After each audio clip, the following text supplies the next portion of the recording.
Halo teman-teman, kembali lagi di podcast teman saya SMA Negeri 1 Sama-Sama. Perkenalkan, nama saya Farah Naziza dan rekan saya Anggun Bufanti. Kami akan menjadi host pada podcast kali ini yang berjudul Bangkitkan Rasa Demokrasi pada Jiwa Semansa. Nah, kalian penasaran kan sama narasumber kita hari ini? Hari ini kita bersama para calon kandidat Ketua OSIS SMA Negeri 1 Sama-Sama. Hari ini gimana Kak kabarnya? Alhamdulillah baik. Ya. Boleh dong Kakak untuk memperkenalkan diri kepada teman-teman di luar sana?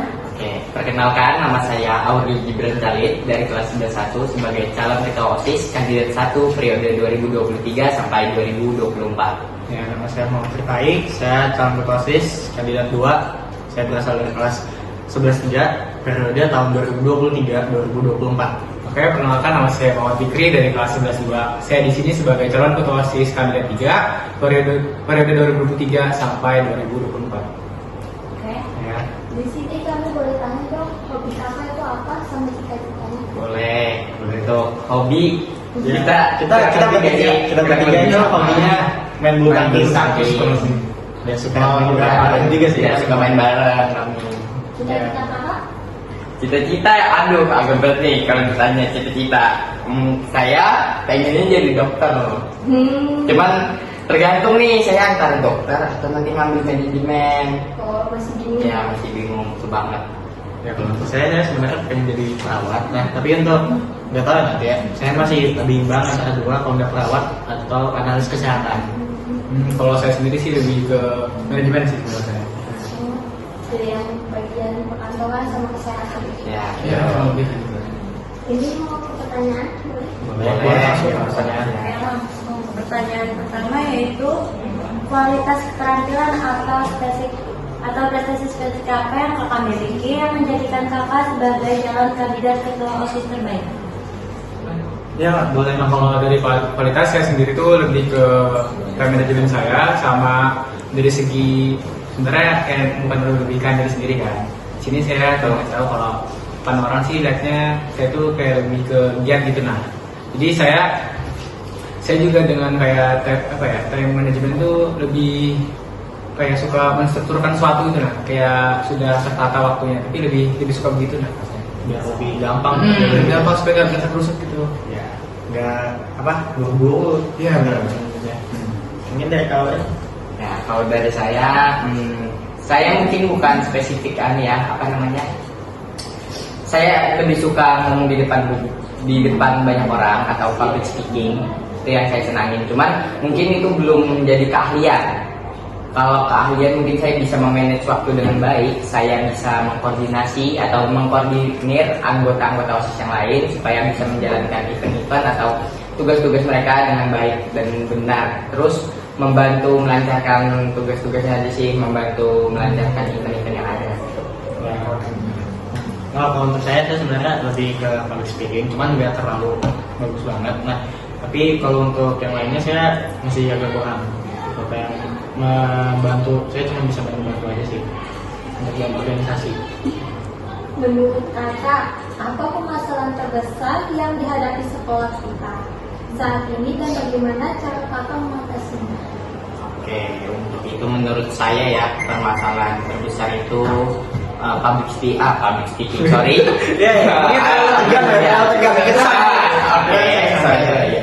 Untuk permasalahan kita kembali lagi ya Kak. Ya, permasalahan terbesarnya itu pembulian.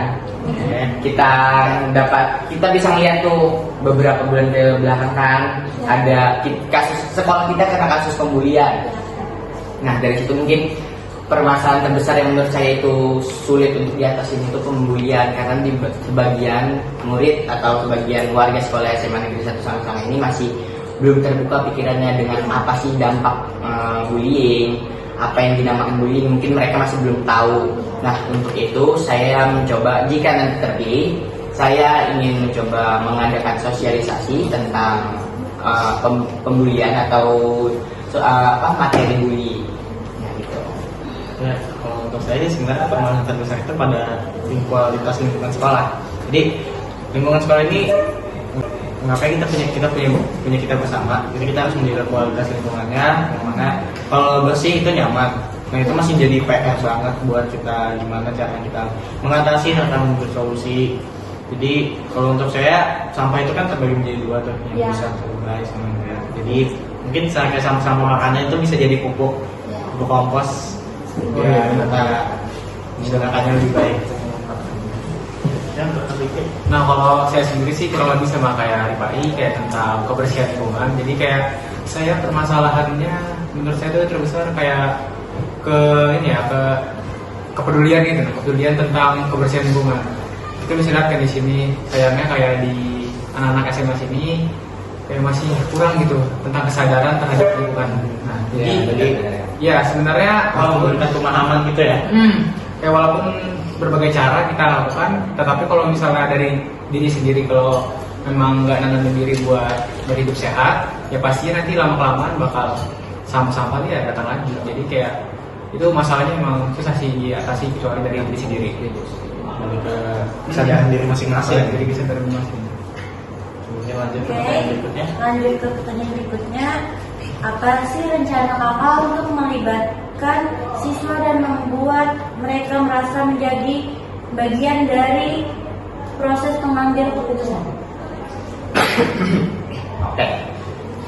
Mungkin kalau dari saya itu mengadakan event-event yang menarik antara siswa dengan guru, guru dengan siswa, begitu pun sebaliknya, itu agar teman-teman kita, kelas, adik-adik kelas ataupun guru bisa ikut berpartisipasi untuk mengikuti event-event yang kami adakan supaya secara tidak langsung menjalin hubungan antara guru dan murid itu dengan bagus, dengan baik gitu. Nah kalau untuk saya kan ada di program saya itu dan misi saya mengadakan menampung saran serta kritik dari siswa-siswi kan. Nah itu sebenarnya kenapa saya mengambil itu karena saya ingin memanfaatkan apa sih yang siswa-siswi pengen, terus apa yang kurang dari sekolah, jadi mereka bisa memberikan suara, jadi mereka merasa terbantu gitu, bisa memberikan suara mereka. Nah kalau dari saya sendiri itu kayak saya bakal kayak bikin komunikasi antara pelajar sama OSIS juga kan, kayak siswa sama OSIS sama guru. Entah itu bagaimana caranya, mungkin bisa saja dengan cara proker yang seperti kayak Ripai bilang tadi, yaitu seperti bikin kotak suara. Jadi supaya orang itu bisa menyampaikan suatu pendapat atau ide atau gagasan supaya ya dapat tersalurkan. Jadi ada pendapat yang dapat disampaikan dari orang-orang lain. Jadi kayak alternatif juga gitu kan, kayak supaya orang yang takut menyuarakan secara langsung bisa melewati kotak suara tersebut. Jadi kalau ada kayak gitu kan kita bisa bisa koreksi, bisa kita improve dari sebelumnya, mungkin ada dari saran, jadi kita bisa mengembangkan hal-hal sebelumnya. Ya. Bisakah kakak membagikan contoh tindakan kecil yang kakak ambil yang berdampak besar pada sekolah? Nah, kalau saya sendiri itu sebenarnya lebih ke ini sih, kalau dari seperti yang proker yang saya masukin kemarin tuh, yang menerapkan 5S. Saya malah tahu tentang 5S di sebenarnya dari SD ya, kayak misalnya dari TK juga ada. Dari TK pasti sudah ada, kayak temurun kayak Karena itu mengajarkan juga ya. kayak itu kayak dia kan misalnya kita dari SD lihatnya cuman penerapan ini aja, penerapan cuman disuruh gitu ya. Sebenarnya kayak tindakan kecil itu bisa berdampak besar, apalagi kalau misalnya kita terapin terus-menerus kan, itu pasti kayak nanti bakal merubah akhlak gitu. Lebih baik itu mungkin lebih baik. Ya. nah Ya mungkin sepertinya kita kamu atau ada kalau dari saya sih menjadi pokoknya intinya kalau misal apabila saya terpilih nanti, saya ingin menjadi contoh bagi siswa-siswi atau teman-teman kita supaya menjadi tauladan yang baik yang bisa berprestasi dan berlandaskan ketuhanan yang Maha Esa, supaya kami juga nih kita kakak-kakaknya ini juga pasti ingin yang terbaik untuk SMA. Jadi kami ingin membuat atau gimana melaksanakan nih tugasnya yang sebelumnya atau alumni-alumni yang lain untuk meneruskan dengan baik gitu sih. Oke, soal selanjutnya Kalau kakak terpilih sebagai ketua OSIS, menurut kakak tantangan terbesar apa yang kedengarannya akan kakak hadapi sebagai ketua OSIS? Oke, untuk tantangan mungkin yang sebagian warga sekolah SMA Negeri 1 Sangasanga ini kan banyak pikirannya. Maksud dalam banyak pikiran konteksnya itu beda-beda pikiran dari orang. Gak mungkin dong kita bertiga nih, kami ini pikiran sama, pasti beda nih pemikirannya. Nah, untuk itu kami mencoba untuk membuat gimana caranya supaya antara murid dengan yang lain ini sama pikirannya, menjadi satu. Itu kami ingin mencari alternatif supaya merasa yang memerlukan saran atau memerlukan ide-ide itu merasa di pojokan, masih merasa dipakai ide-idenya itu sih. Jadi harus memberikan interaksi antar orang Harus menjalin komunikasi lah supaya kayak kan tantangan terbesar itu kan seperti komunikasi antara pelajar juga sama siswa. Ya betul. Itu nanti kita pasti bakal bingung juga nanti supaya tersalurkan itu gimana. Nah, nanti itu kemungkinan besar nanti bisa didiskusikan gitu kan. Nanti kita bisa saling sharing supaya antara organisasi dan siswa-siswa siswi. Kita sudah banyak berbincang mengenai calon kandidat ketua OSIS SMA Negeri 1 Sangasanga, dan saya rasa sudah cukup sampai di sini podcast kita kali ini. Jika ada